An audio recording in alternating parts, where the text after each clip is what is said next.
Welcome to Solanki education digital. ચાલો આજે આપણે શીખીશું ધોરણ 5 ગણિત ગમ્મત સ્વાધ્યાય પોથી પ્રશ્નપત્ર મૂલ્યાંકન પ્રશ્નપત્ર.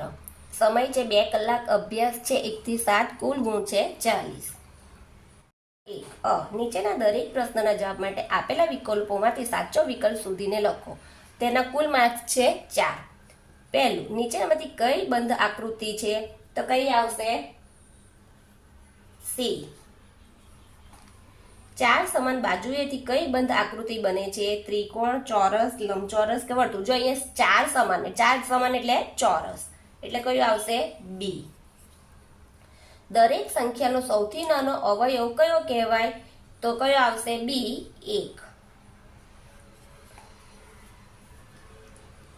ચોથું, એક ટ્રેક્ટર 1 કલાકમાં 25 કિલોમીટર અંતર કાપે તો 4 કલાકમાં કેટલું અંતર કાપે? તો અહીંયા આપણે લખીશું એક ટ્રેક્ટર 1 કલાકમાં 25 કિલોમીટરનું અંતર કાપે તો તે 4 કલાકમાં કેટલું અંતર કાપે? તો અહીંયા જો કે 1 કલાકમાં કેટલું અંતર કાપે છે? 25 કિલોમીટર. તો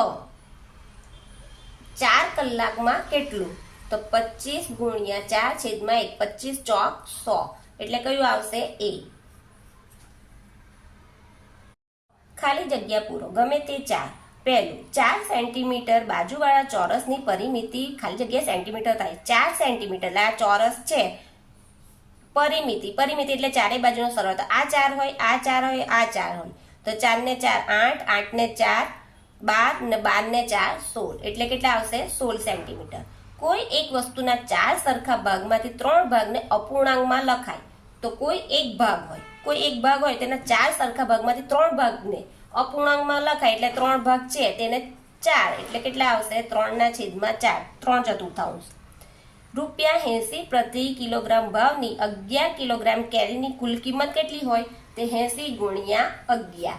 0 0 8 × 8, 0 8 × 8, 0 8 ને 8, એટલે કેટલા આવશે? ₹880 થાય. કોઈ પણ ત્રિપરિમાણીય અને બંધ આકૃતિમાં સમાવિષ્ટ થયેલી એકમ ઘન જગ્યાના માપને ખાલી જગ્યા કહેવાય. શું કહેવાય? ઘનફળ. 1/4 પરિભ્રમણ એટલે કેટલું કહેવાય? 90° પરિભ્રમણ. પ્રશ્ન 2 નું અ. પેટર્ન મુજબ ખાલી સ્થાન પૂર્ણ કરો. આ પેટર્ન આપી, આ ત્રિકોણમાં 300 છે વત્તા 400, ગોળમાં આપ્યું છે, ગોળમાં 400, 500. તો અહીંયા કયું ઘટે છે તે આપણે અહીંયા લખવાનું. તો અહીંયા જો 300 છે ને 400 છે, 500 નથી, તો આપણે અહીંયા 500 લખીશું. આ જે પેટર્ન આપી છે ને એ પ્રમાણે 500. ને અહીંયા શું ઘટે છે? 300. તો અહીંયા ત્રિકોણમાં આવશે 300. કેવી રીતના આવ્યા કે અહીંયા 300 છે, અહીં 400 છે, અહીં 500 નથી, એટલે 500 લખીશું. અહીં 400 છે, અહીં 500 છે, પણ 300 નથી, તો 300 ત્રિકોણમાં છે એટલે એ પ્રમાણે આવશે. પછી અહીંયા લખ્યું છે કે 10 ને 5 છે, 10 ગુણ્યા 5 ગુણ્યા અહીંયા પેટર્ન બનાવવાની છે, ગુણાકાર કે ભાગાકાર કે એવું કંઈ નહીં કરવાનું. એટલે અહીંયા 20 છે ને અહીંયા ગુણ્યા 10, તો અહીંયા 10 ને 5 આપ્યા છે, પણ અહીંયા શું નથી? 20 નથી.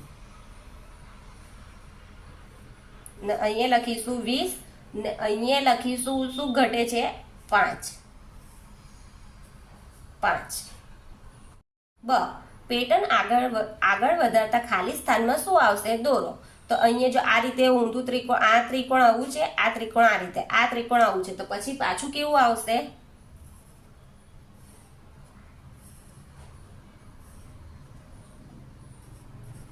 આ પેટર્ન આ રીતે બનશે. પછી લખ્યું છે કે બીજું, તો આ એક લાઈન છે, પછી આ ક્રોસ લાઈન 2 કરી, પછી આ 2 ગુણા એની અંદર આ, તો પછી અહીંયા પણ આવી આવશે, એટલે અહીંયા કેવી રીતના પેટર્ન બનશે આપણી? આ છે તો અહીંયા વચ્ચેથી આવશે. નીચેના આકારો 1/3 ફેરવવાથી કેવા દેખાશે? દોરો. તો અહીંયા જો 1/3 ફેરવીશું તો પણ આ આકાર કેવો રહેશે? જે આકાર છે એ જ આકાર રહેશે. આ જે આકાર છે એ જ આકાર. આ બીજો પણ આપણે 1/3 ફેરવીશું તો પણ આ જ રીતે રહેશે. આ રીતે જે આકારો 1/4 ફેરવવાથી કેવા દેખાશે? દોરો. તો આ 1/4 વાળો કેવો થશે? આ રીતે, ને આ છે તે કેવો બીજા નંબરનો કેવો થઈ જશે, આ રીતે. નીચેના પ્રશ્નોનો ઉકેલ મેળવો. એક બળદગાડો એક ફેરામાં 250 કિલોગ્રામ કેરીનું વહન કરે છે, તો 1000 કિલોગ્રામ કેરી લઈ જવાથી કેટલા ફેરા કરવા પડે? તો અહીંયા જગ્યા નથી ને, તો હું તમને નોટમાં લખી બતાવીશ. જો કે શું લખ્યું છે કે 250 ગ્રામ કેરી, આ કિલોગ્રામ નું કેટલું, એક ફેરામાં 250 ગ્રામમાં એક ફેરો થાય છે, માટે 1000 કિલોગ્રામમાં કેટલું? તો અહીંયા શું થશે, ચોકડીયો ગુણાકાર. જો કિલોગ્રામની નીચે કિલોગ્રામ છે એટલે આપણે આ રીતે લખ્યું છે, 1 ગુણ્યા 1000 છેદમાં 250. તો આ મીંડું ગયું, આ મીંડું ગયું. કેટલા બચ્યા? 100 ના છેદમાં 25. તો અહીંયા જુઓ કે 25 ચોક 100 ને 25 એકુ 25, અહીંયા ઉડે છે એટલે આ 25 ગયા, આ 25 ગયા, કેટલા આવ્યા? 4. માટે અહીંયા લખીશું કે 4 ફેરા કરવા પડે. એક બોક્સમાં 18 કેરી સમાય છે, તો આવા 25 બોક્સમાં કેટલી કેરી સમાય? નંબરનો આવશે કે એક બોક્સમાં 18 કેરી સમાય છે, તો માટે 25 બોક્સમાં કેટલી?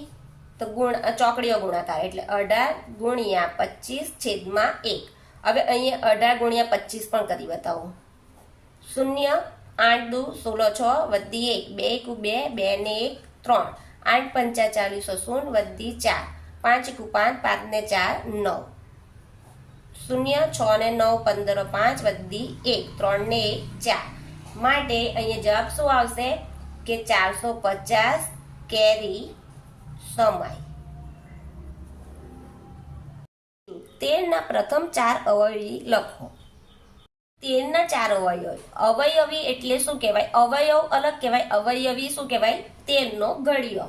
એટલે 13 એકુ 13, 13 દુ 26, 13 તાલી 39, 13 ચોક 52. એટલે આ અવયવી કેટલા આવ્યા? 13, 26, 39 ને 52. ચોથું 36ના અવયવ લખો. અહીંયા લખીશું 36ના અવયવ. તો પહેલું આવશે 1 વડે આવશે, 1 ગુણ્યા 36. 2 થી ભગાય છે તો 2 ગુણ્યા 18. 3 થી ભગાય છે તો 3 ગુણ્યા 12. 4 નવા 36, 6 નવા 6 36. તો આના અવયવ લખીશું. માટે 36ના અવયવ કેટલા આવ્યા? પહેલા તો 1 2 3 4 6 9 12 18 અને 36. એક જ સંખ્યા એક જ વાર લેવાની છે. પ્રશ્ન 4 સૂચના મુજબ કરો. પહેલું 10 સેન્ટીમીટર લંબાઈ અને 8 સેન્ટીમીટર પહોળાઈ ધરાવતા લંબચોરસનું ક્ષેત્રફળ શોધો. તો લંબચોરસ, તો અહીંયા જો આ લંબચોરસ આપણે દોર્યું, તો અહીંયા શું લખ્યું? 10 સેન્ટીમીટર લંબાઈ છે ને 8 સેન્ટીમીટર પહોળાઈ. તો 10 ગુણ્યા લંબચોરસનું ક્ષેત્રફળ કીધું છે, પરિમિતિ નથી, એટલે 10 ગુણ્યા 8 એટલે કેટલા આવશે? 80 ચોરસ સેન્ટીમીટર. નીચે આપેલા ચોરસની પરિમિતિ શોધો. પરિમિતિ એટલે ચારે બાજુનો સરવાળો. તો આ 6 સેન્ટીમીટર છે, તો અહીંયા પણ 6 સેન્ટીમીટર, આ પણ 6 સેન્ટીમીટર, આ પણ 6 સેન્ટીમીટર, બધી બાજુનો સરવાળો એટલે 6 વત્તા 6 વત્તા 6 એટલે 6 કેટલા આવશે? 6 ને 6 12, 12 ને 6 18, 18 ને 6 24 એટલે 24 સેન્ટીમીટર. ત્રીજું નીચે આપેલી ઘડિયાળમાં બે કાંટા વચ્ચે બનતો ખૂણો કાટકોણ છે, કાટકોણથી નાનો છે કે કાટકોણથી મોટો છે તે લખો. તો આ કાટકોણ ખૂણો છે કે કાટકોણથી નાનો કે મોટો લખો. તો આ શું છે? નાનો. આપણને ખબર જ પડી જાય છે કે આ નાનો છે, તો અહીંયા લખીશું આપણે જવાબમાં કે કાટકોણથી નાનો છે. ને બી માં કાટકોણથી મોટો.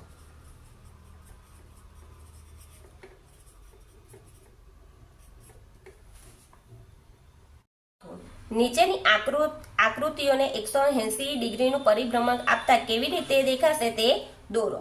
તો આ જે આકૃતિ આપી છે તે 180 પરિભ્રમણ કરશે તો કેવી દેખાશે? આ જે છે તે જ રીતે દેખાશે. આ જે છે તે રીતે જ દેખાશે. આ બી કેવી દેખાશે?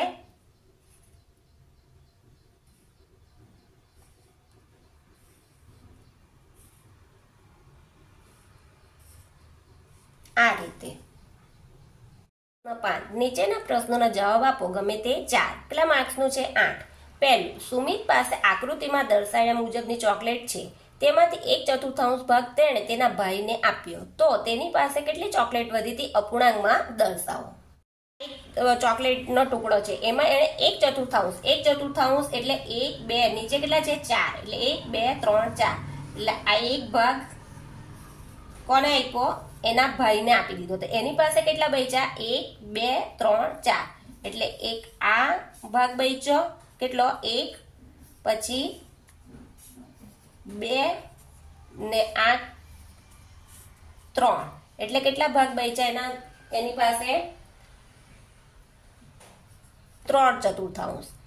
1 2 અને 3. એટલે 3 ને કેટલા ભાગ છે? કુલ કેટલી ચોકલેટ હતી? 4. એટલે અહીંયા લખીશું 4. એટલે કેટલા આવશે? જવાબમાં આવશે 3/4 ચોકલેટ વધી હશે. બીજું, સુરેશભાઈ એક સફરજનના એક સરખા 6 ભાગ કરી તેમાંથી 3 ભાગ બાળકોને આપ્યા. બાકીનું સફરજન તેમણે ખાધું. તો તેમણે સફરજનનો કેટલો ભાગ ખાધો તે અપૂર્ણાંકમાં દર્શાવો.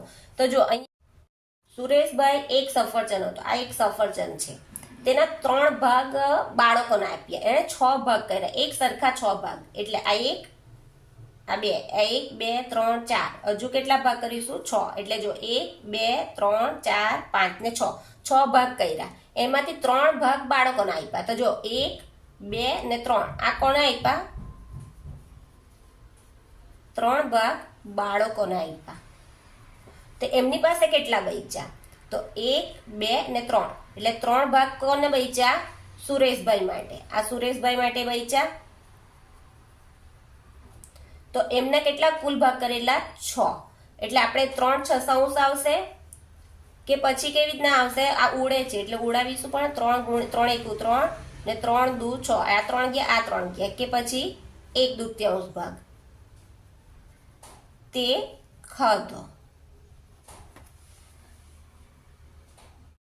જો 1 કિલોગ્રામ બટાકાની કિંમત 20 રૂપિયા હોય તો 3.1/4 કિલોગ્રામની બટાકાની કિંમત કેટલી થાય? બટાકાની કિંમત કેટલી છે? 20 રૂપિયા ને 3.1/4. હવે અપૂર્ણાંક છે, મિશ્રણ અપૂર્ણાંક છે, તો આપણે પૂર્ણાંકમાં બનાવીશું. 3 ચોક 12, 12 ને 13 13/4 આવ્યા. હવે શું લખવાનું છે કે એમની કિંમત શોધવાની છે. તો 20 ગુણ્યા 13/4. તો અહીંયા ઉડશે 5 ચોક 20. એટલે 5 ગુણ્યા 13 13 5 65. એટલે શું આવશે? 65 રૂપિયા થાય. નીચેની સંખ્યાઓનો સામાન્ય અવયવો જણાવો. 24 અને 32 ના સામાન્ય અવયવ બનાવીશું. તો જો પહેલા 24 ના બનાવીએ. આપણે 24 ના બનાવીએ તો પહેલા 1 ગુણ્યા 24 આવશે. 2 દુ 12 આવશે. 2 પણ આવશે. 2 વડે પણ ભગાય છે, 2 આવશે. 3 થી ભગાય છે, 3 8 24. 4 6 24. 6 ચોક 24. 8 ટાલી 24. 12 દુ 24 અને 24 એકુ 24. હવે 32 ના બનાવીએ.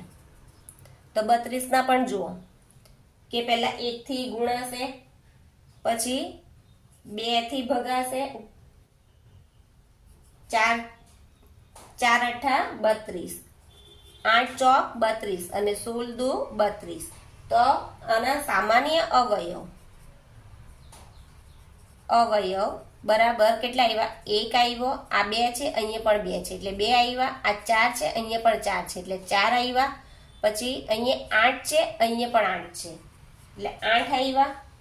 એટલે સામાન્ય અવયવ આપણે હવે જુઓ કઈ મળે છે? નથી મળતા. એટલે સામાન્ય અવયવ કેટલા આવ્યા? 1 2 4 ને 8. રેખાંકિત ભાગને અપૂર્ણાંક સ્વરૂપે દર્શાવો. રેખાંકિત એટલે જે રેખાઓ આ દોરી છે તેને અપૂર્ણાંકમાં, તો જો 1 2 3 4 5 ને 6 એટલે અહીંયા 6 આવશે ઉપર અને નીચે કેટલા આવશે? 1 2 3 4 5 6 7 8 9 10 11 ને 12 એટલે નીચે આવશે 12. જો અહીંયા ભગાઈ પણ છે એટલે અહીંયા આપણે ભાગી પણ જોઈએ. 6 એકુ 6 ને 6 દુ 12 એટલે 6 માંથી 6 ગયા એટલે 1 દૂતીયાંશ. એટલે જવાબ તમે કોઈ પણ લખી શકો. 6 12 પણ આવે અને 1 દૂતીયાંશ પણ આવે. માં જુઓ કે 1 ને 2 રેખાંકિત ભાગ કેટલા છે? 2. હવે ભાગ ગણીશું. 1 2 3 4 5 6 7 ને 8 એટલે અહીંયા 8 નીચે 8 આવ્યા. તો આ જવાબ પણ 2 અઠાંશ પણ આવે અથવા તો આ ભગાઈ છે એટલે ભાગી પણ દઈએ. 2 એકુ 2 ને 2 ચોક 8 એટલે 2 ગયા તો કેટલા આવ્યા? 1/4. એટલે તમે જવાબમાં શું લખી શકો? 1/4 પણ લખી શકો અથવા તો 2 અઠાંશ પણ લખી શકો. જો તમને આ વિડીયો ગમે તો મારા વિડીયોને લાઈક કરજો, શેર કરજો, સબસ્ક્રાઇબ કરજો ને મારી ચેનલને સબસ્ક્રાઇબ કરી રાખજો કે આવનાર વિડીયોની નોટિફિકેશન તમને સહેલાઈથી મળી રહે. Thank you.